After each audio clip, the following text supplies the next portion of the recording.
Hey, Zero listeners, 90 Day Fiancé. Let's watch. Okay. Take a minute and catch your breath. This whole stupid couples retreat with Ed. He doesn't ever listen or just let me talk. It's always about him. Well, it's time to teach him a lesson. Give him the cold shoulder. It's great that Liz is calling someone for support.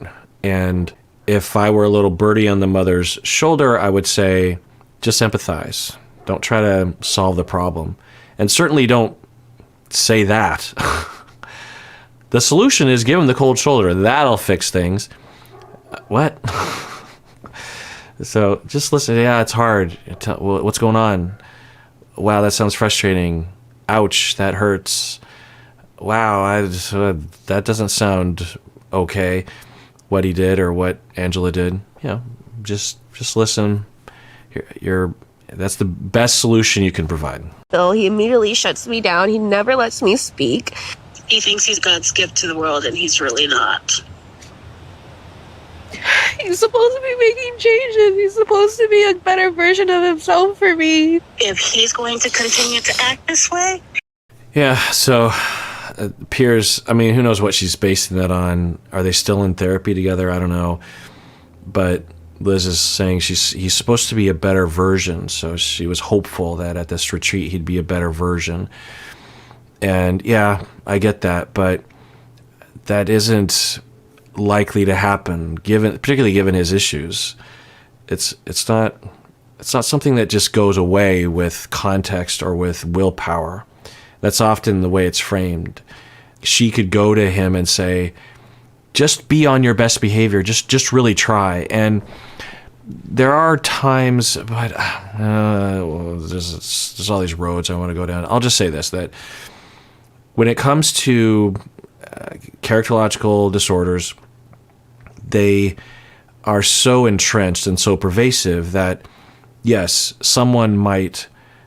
So I'll say this, that when someone has narcissistic personality disorder, and I'm not diagnosing Ed, I'm just talking in general, that or a similar characterological disorder, that their coping mechanism, their defensive structure, their pattern over time can be very harmful to people. There can be times of pleasantry and nice and love and empathy, but when push comes to shove, then the characterological disorder comes out, and there's harm that happens. And then over time, the Liz's of the world might start contemplating leaving, right? Or giving heavy signals of just like, I don't know if I can do this anymore. To the person with the personality disorder, that can pull them out of that pattern that they're in normally. They're sort of cruising speed. And they can often be very sad and scared that they're going to lose, because, you know, that's what they're desperate to avoid. These people with these disorders, they're desperate to avoid being rejected. And so there can be this other mode that they go into where they can be apologetic and be empathetic and be accommodating, but it's not adult accommodation. It's not like...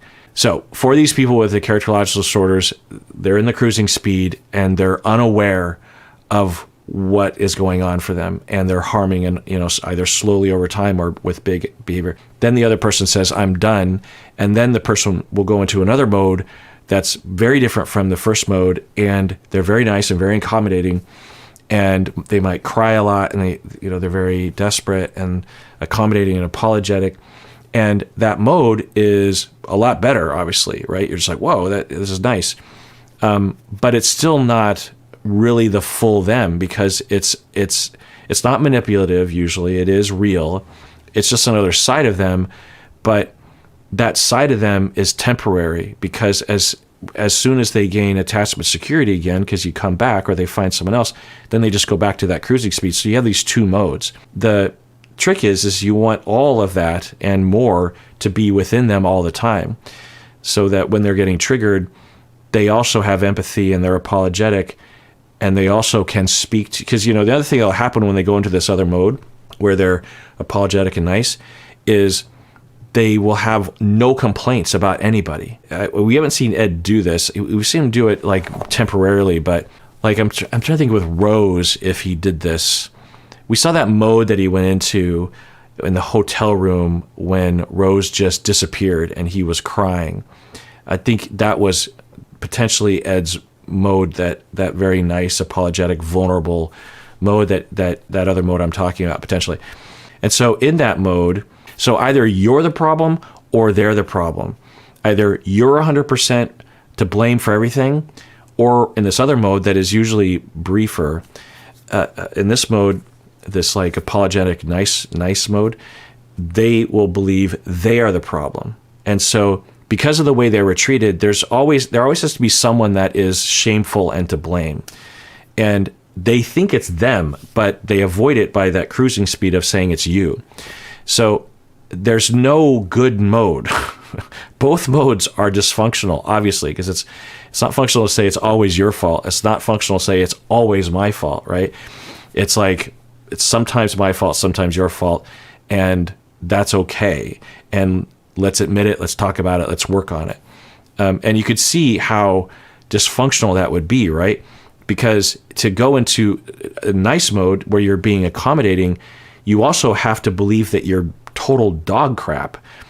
But so that's not sustainable, right? Or you're in the cruising speed mode and you believe you're completely perfect and everyone else is a problem. That's also not going to work. And so for Liz to say that I was hoping he'd be on his best behavior, I wonder if she's talking about that other mode. She's hoping that he would go into that other mode. But the thing I'm saying is that when people have this attitude, I just say, like, this is so much bigger than just willpower or being on your best behavior. There's so many things that have to happen. Ed has to admit that he has a problem with his personality as a result of his early childhood development. And he has to admit that he needs help. He has to admit that he needs help from a professional that can specialize in this, and he needs to stick with it. That's the key. He has to stick with it for 5 to 10 years, and it's not going to be an easy road. And he has to sustain that notion that he has a problem, that he's not the problem, like I was saying, but he has a problem, like everyone else does. He has to fully admit that and stay in that place, and he has to admit that he needs help. He has to admit he needs to do that every week, every session. Now, he's not going to be perfect all the time, but in order, it's sort of like if you want to, I don't know, like create a field of corn. You want to become a farmer, and you don't just look at dirt and say, like, grow, or throw the seeds down and walk away, right? You got to be dedicated. It's got to be something that you do every day, or with some amount of dedication and regularity. And if you neglect it for a month, it'll all die, right? So it's the same with this kind of thing. And for people with these kinds of disorders, their disorder, it's a catch-22 because it gets in the way of them wanting this. It gets in the way of them recognizing that they have a problem. Because when they recognize they have a problem, they actually plummet into, I am the problem, and I always have been. So they resort to their defensive structure. It's all or nothing. It's either all your fault or it's all their fault. To think maybe it's sometimes my fault, maybe it's sometimes your fault, and neither one of us are bad people. It's just a completely foreign idea to these individuals. So so that obviously gets in the way of sustaining that right-headedness that I'm talking about, and just being on his best behavior, it's not going to fix it. Flip the switch and walk away.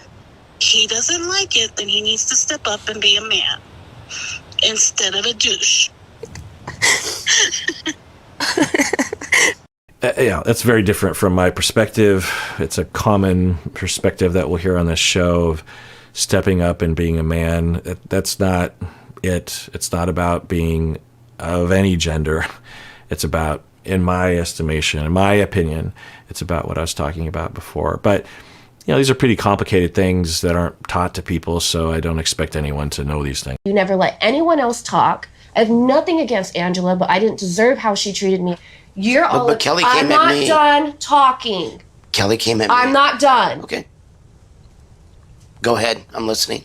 Yeah, I mean, it's good that she's asserting herself, but I don't see this working. I don't see this resolving anything. I think he can temporarily, when he knows he's potentially going to lose Liz, he can have some willpower around this, but in his head, he's like, I'm superior. He's not really soaking it in. He's probably thinking, I don't have a problem. There's nothing I did. I didn't do anything wrong. So I just, it might look like some progress is happening, but I doubt it. It's been a lot of years of watching these two, and I don't think we're going to see much movement is the thing. I mean, what do I know? Maybe they've seen movement in the past, but this doesn't look promising to me. I'm glad she's able to, get her voice heard, but I don't think it's landing on any kind of fertile ground. You hurt my feelings yesterday too, during group therapy. When? When you cheated. Okay, I'm sorry that I hurt your feelings for that, but it's not, this wasn't like a life-saving game. It was a game. So Liz could, if I were there, I'd be like, well, so Liz, how did he hurt your feelings? Because I can understand that, but it's not an obvious thing. If she said, you hurt my feelings because you pushed me down the stairs or something, but it's not a direct harm to her, right? So I would have asked her to elaborate on that. I'm guessing there's a justification there. If I were in Liz's shoes, I would feel like you humiliated me because I'm with you, and that hurts. And then and you also hurt my feelings because this is probably what it is we were playing a game together, and I was actually trying to help you, and you just cheated, and you weren't even listening to me. We were on a team, and you just forged ahead without me, and that hurt me. You just completely left me behind, which you do that sometimes in real life. All of these are supposed to be taken seriously. Liz, it was. You cheated me out of an experience. No one cheated you out of anything. Yes, because you were supposed to be my partner. We're supposed to take this seriously, so you're not taking therapy seriously, Ed. You couldn't even let me guide you. Yeah, I think realized I was talking about this earlier with Angela in terms of stage of change. And yeah, does anyone believe that Angela and Ed, prior to coming on this show and doing this retreat, thought, you know what, I have a problem, I need to go to therapy? No. They came here because the show offered them money or fame or something, and that's why they're there. And they're not actually there to work on anything. And then their partners are also not necessarily there to work on themselves. They're desperately hoping that the Angelas and the Eds will work on things, but they didn't sign up for this thing to work on themselves. So no one is there. I'm wondering if anyone is there to actually, maybe Yara is there to actually, there's some evidence that she seems to be trying to use it, but does Yara believe that she has a problem? And that's common to all couple therapy. 90% of the time, couples come into my office and neither one of them believes that they're the problem. So that's normal. So are there any conversations? But you could imagine that the cast members would give it lip service, right? That there would be an initial intake and there'd be some part of the form. What are you here to work on? And, they would write something in there. Communication is often what is identified. And that could be falsely interpreted as them admitting that they have a communication problem, but really they just don't. But yeah, so yeah, I think it's just hard for me to watch. It's hard to watch. It's hard to watch Liz have her hopes and have the patina of therapy and the impression that this could be the answer. And then Liz sort of opens herself up, and then nothing changes with Ed, and it just continues. And she is thinking, but we're in therapy and this is supposed to be working, but unless Ed recognizes he has a problem, then therapy isn't going to do anything. Yesterday in a game, you want me to have your back? Ed, it is so hard. You drown me emotionally. You don't ever let me speak. I'm shocked that I even got words out right now with you. And it's all because I had to tell you to shut up to let me... She's speaking in always and never. I get it.